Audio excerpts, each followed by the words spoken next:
یا مافوق الاسباب ان سے مدد مانگنے کی شکل میں ہو، یہ غیر اللہ کی عبادت، بتوں کی عبادت گندگی ہے، گندگی پلیدی ہے، اس سے اپنے آپ کو بچاؤ۔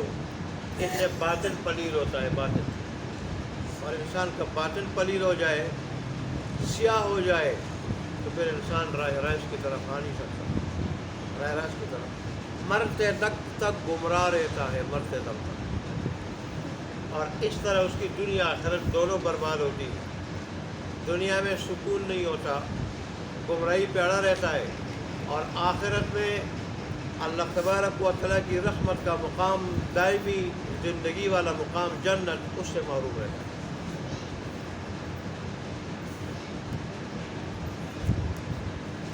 اور پھر اللہ نے فرمایا کہ طرح جھوٹی بات سے بھی اپنے آپ کو بچاؤ۔ جھوٹی بات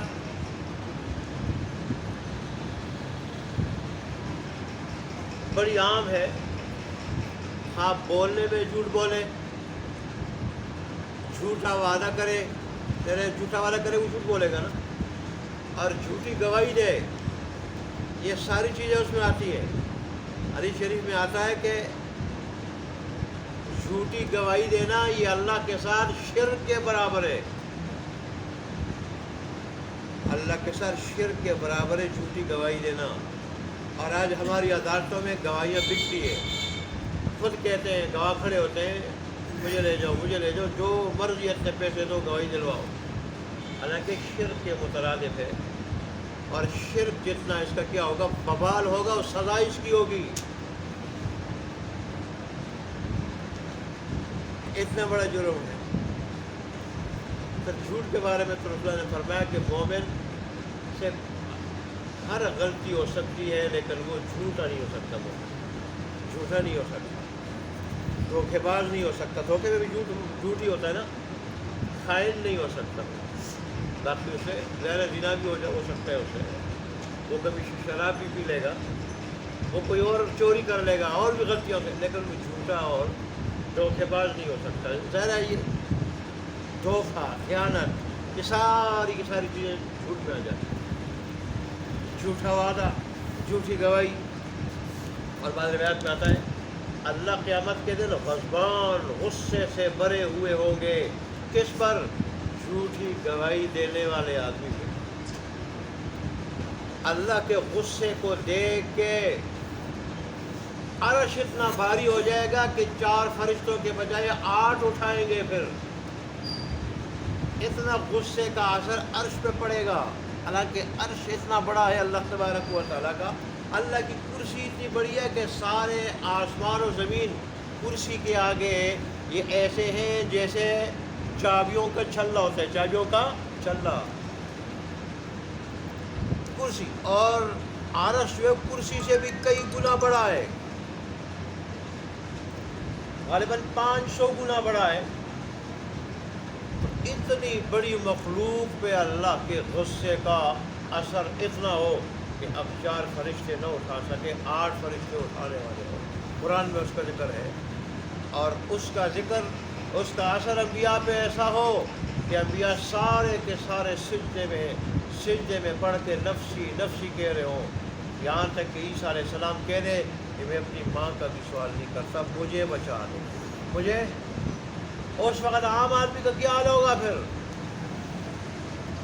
عام آدمی کا، اور اس پہ پھر خاص کر اللہ غصہ ہو، اس کے ذاتی کرتوت کی وجہ سے، جھوٹ کی وجہ سے، اس کا کیا عالم ہوگا؟ بات تو کوئی ترجمان نہیں ہوگا، کوئی وکیل نہیں ہوگا، یا ہم وکیل پکڑ لیتے ہیں اور خود اپنے آپ کو عدالت میں جوابدہی سے بچا لیتے ہیں، جج جانے وہ جانے، ہم کھڑے رہتے ہیں، لیکن وہاں ہر آدمی خود اپنی جوابیہ کرے گا، جوابدہی کرے گا، کوئی ترجمان اس کے ساتھ نہیں ہوگا۔ اے اللہ،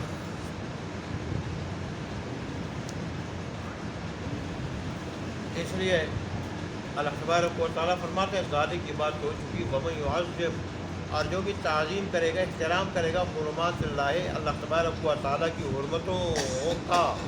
حرمتوں کی تعظیم کرے گا، حرمتوں کا احترام کرے گا، فہو خیر لہ، تو وہ اس کے لیے بہتر ہے، بہت بہتر ہے، عند ربی، اس کے رب کے پاس، اس کے رب کے پاس۔ آج ہم اللہ کے احکام کا احترام کہاں کرتے ہیں؟ اس کی تعظیم دلوں میں کہاں ہے؟ دلوں میں تعظیم ہوتی، ہم نماز پڑھتے، جماعت کے ساتھ نماز پڑھتے، کوئی نماز قضا نہ کرتے، گناہوں سے اپنے آپ کو بچاتے، حرام سے بچاتے اپنے آپ کو۔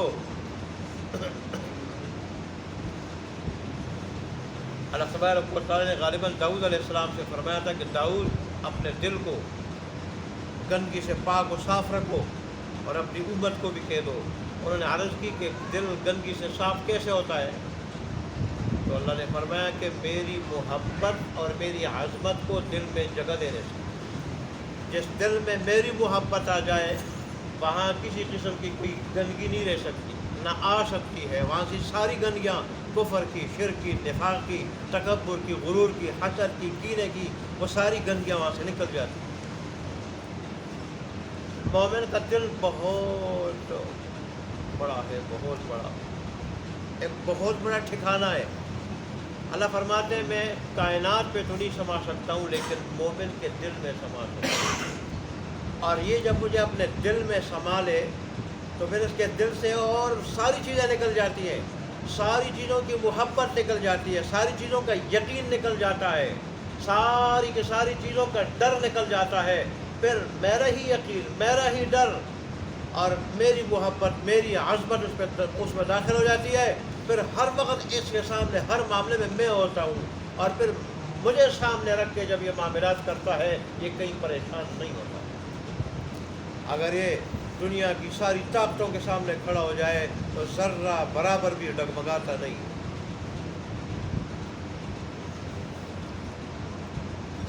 اے اللہ،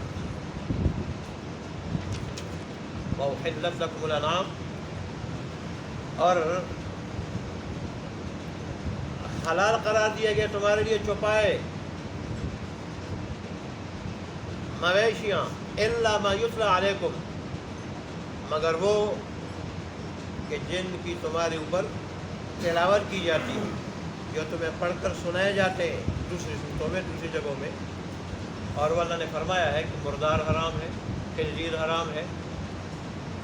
اسی طرح جس جانور کا گلا دبایا جائے مر جائے وہ، جو زخمیوں کے مر جائے ذبح کے بغیر وہ، جو پہاڑ سے لڑک جائے وہ، جو غیر اللہ کے نامزد کر دیا جائے، اللہ کے سوا کسی اور کے نام کر دیا جائے، فلانے بزرگ کے نام، فلانے مزار کے نام، فلانی قبر کے نام اور فلانے اس کے نام، اللہ کے سوا۔ حالانکہ مومن تو کہتا ہے اللہ کے نام، بکرا اللہ کے نام، جانور اللہ کے نام، یہ کھانا اللہ کے نام، لیکن اللہ کو چھوڑ کے اگر یہ کہا جائے کہ فلانے مزار کے نام یا فلانے بزرگ کے نام، فلانے نبی کے نام، تو یہ چیز کیا ہو جائے گی؟ حرام۔ ولی کا اپنا جگہ احترام ہے، اپنی جگہ، اور پیغمبر کا اپنی جگہ بہت بڑا احترام ہے، سب سے بڑھ کر احترام ہے، لیکن عبادت صرف اللہ تبارک و تعالیٰ کی۔ تو انبیاء کی دعوت رہی ہے، ہر نبی نے یہی نعرہ بلند کیا ہے